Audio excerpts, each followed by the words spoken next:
Okay, what we have here is the two polecats. We have the standard size, which is the red webbing one, and then the small version, which is the yellow webbing one. The standard size is designed to fit poles from 180mm to 450mm, and the smaller size is to go from 125 up to 285. This is to cover the range of different poles in the fleet. We've got one that's got a What we're going to look at here is the pre-use inspection prior to use, the things to look for and the things we need to see. So coming up, initially we look at it, obviously is a visual inspection. The belt itself, is it whole, is it complete? Is there any glaring examples of cuts or damage or abrasion to it? Key point indicators that we look for is the adjustability in the device. When we pull through, does it lock in place? When we come to adjust it, does it open out? Carabiners, are they operative in a three-stage manner? Do they lock back and the gate close by itself? Check on the other side, same process. Does the gate open? Does it close and lock by itself? And a key one in this aspect here is this little fall arrestor shock absorber. Does it show a white label in this point here which says do not use? That will indicate that the belt has experienced a fall and is not suitable to use. We move on then through to the snap hook. Checking that it works. Again, as with the other process, is it a double action to move? Single action is not allowed, must lock in by itself. Checking the orientation. We then check through the belt itself, looking for cuts, abrasion, any damage which might indicate that it's been taken a fall or exposed to chemicals.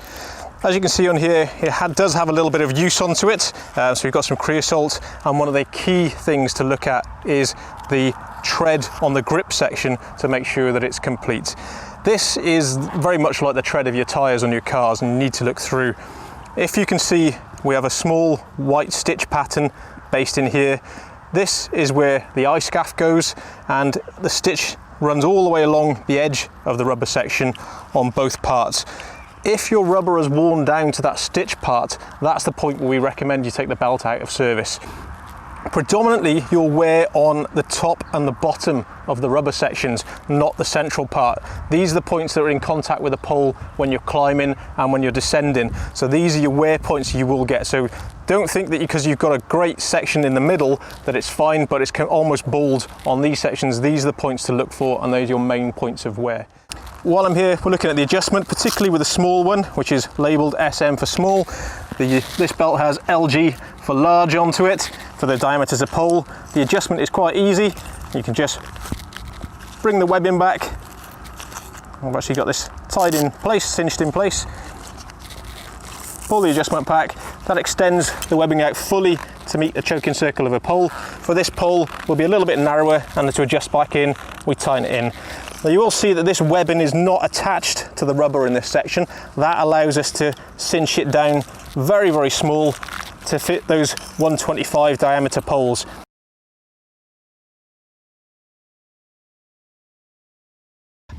Coming to it, I'm just taking the one side off again, leaving the belt in place. It's nice to the point where I'm not going to trip over it and move, and I don't need to worry about ever undoing that three-stage carabiner.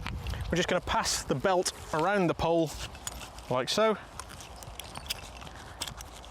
clip it in place, and all I'm going to do now is just check where the wear sleeve is. So I might want to move this up just a little bit.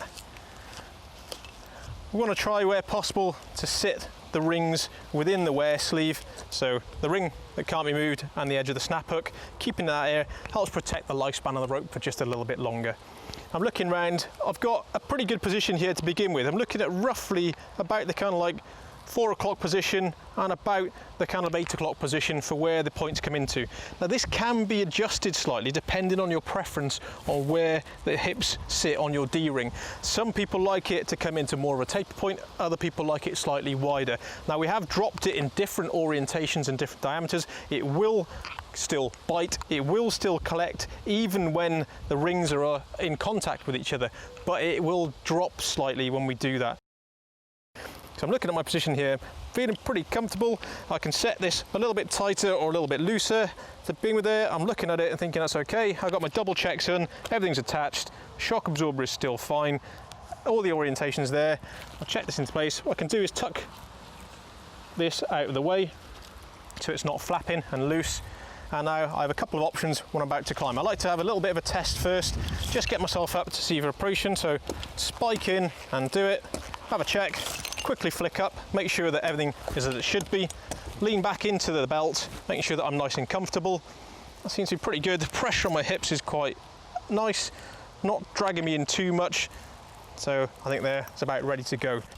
I'm actually bringing my belt a little bit off the pole there, so what I might do while I'm here is just come back down and readjust it, and use this opportunity just to show you how easy it is to transition around the pole.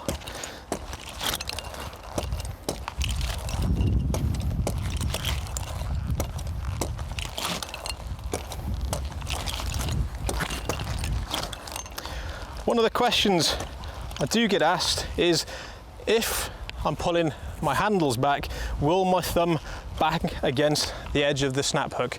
And the swift answer to that is yes, if you're pulling very, very hard. However, there is no need to pull your hands right the way back every time.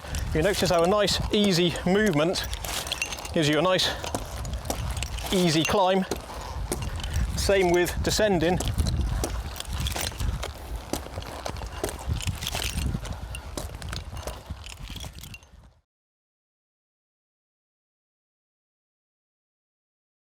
Okay, what we're going to look at now is just connecting to the pole and then passing an obstacle.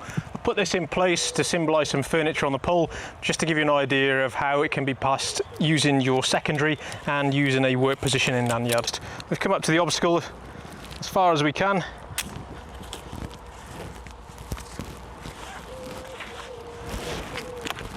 Take the sling. We're going to try and mount it up as high as we can.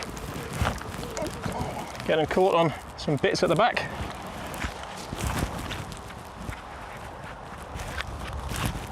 There, choke it in place.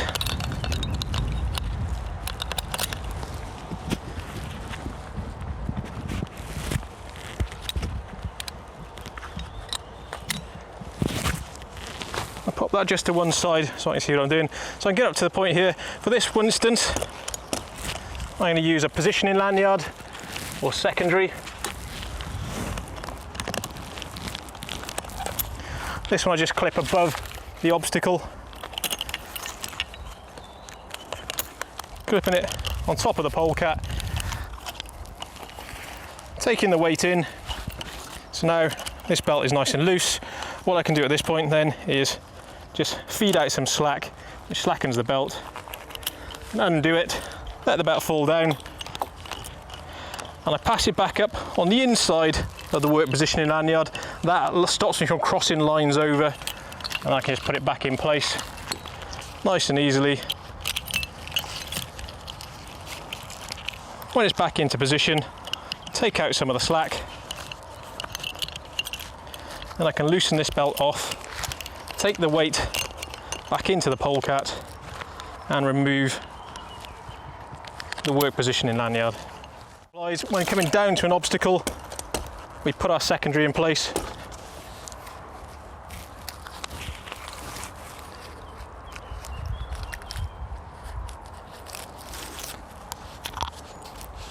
Cinching it in, make sure it's nice and tight. Put my fall arrestor in place. Make sure I'm conscious that I put it off to one side. Climb down to as close as possible to the obstacle, still allowing me to maintain contact with my belt, and the same principle applies then. We can put the belt in place, cinch it up tight, put some slack into the polecat, release,